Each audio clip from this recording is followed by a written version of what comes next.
Our 5 tips for taking a night bus with kids. We recently took a night bus from Dubrovnik to Zagreb. This was our first time and we learned some very important things that we'd like to share with you. So if you like this video, like, subscribe and leave your comments in the comment section. Our first tip is to upgrade your seats, or at least choose where you want to sit. As part of our booking, we just got assigned the automated seats that you get given by the company. We got no say over this. We happened to get the back row, which was a row of 5. We thought this might be a good idea, but it was not.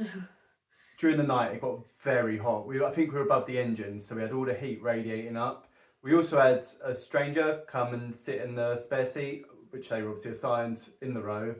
That just made it a bit more crowded, a bit more awkward. You were trying to sleep and, you was conscious of... Not putting my head on her shoulder. Yeah. The kids actually fine, they slept through the whole way, but for us it definitely made it a more uncomfortable journey. There were downstairs seats with tables on it, or just even rows with just two. The twos. Would have been a lot better. So I think next time we'd definitely pay that bit extra just to upgrade our seats. I don't even think it was that much, to be honest. I think it would have cost us an extra 10-15 euros to do the upgrade, and well worth the money because we didn't sleep great. Like I said, the kids were fine, but we would have got a much better night's sleep, I think. Our next tip is to wear them out before you travel. So we had a whole day in Dubrovnik and we made the most out of our Dubrovnik passes in the morning. So we went and looked around some other museums and then we made the most of the beach, which was a godsend.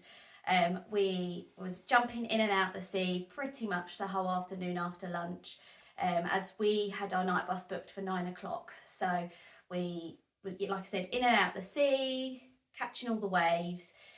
Use the showers that were along the beach, but you can't use shower gel, but it still was nice just to get some fresh water, get the sea salt out the hair, and then go get some dinner, and then we headed towards the bus station for our bus.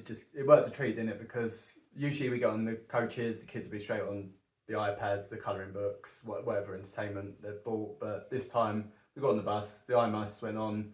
I think they were asleep within... cushions to sleep, and within about 5 minutes of setting off they were sound asleep. Our third tip is to make sure you bring pillows and eye masks for everyone. So our kids had the inflatable pillows you can buy that you blow up, just sit around your neck, you lean on them, comfy. They have eye masks anyway, they use eye masks for normal bedtime, so we just use them on the coach as well. We, however, didn't. Me personally, normally couldn't think of anything worse of using an eye mask. However, every time the coach stopped at another stop, you had all the lights come on. It was very bright, it was very light. So even the few times I was drifting off during the coach, it suddenly woke you up. An eye mask might not stop that completely, but it definitely would have helped. Pillows, I think you would have definitely benefited from. Yeah, I ended up rolling my jumper around my neck to try and make a neck pillow. So I definitely will be investing next time on travel pillow of some sort. Just that bit of extra comfort, I think. Yeah. But as parents, we made sure the kids were all right and not us.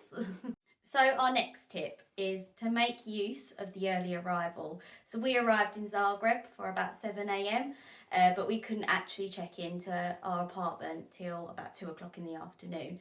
So we found a laundrette and did some washing that we've been accumulating from our little travels.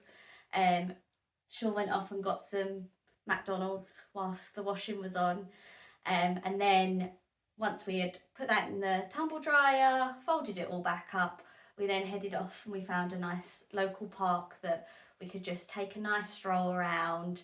There were some benches, just take it easy after a long night on the bus. Use the bag drops as well. Yes, once we've done definitely. the laundrette, we packed all our clothes back in rather than carrying around our big heavy day sacks.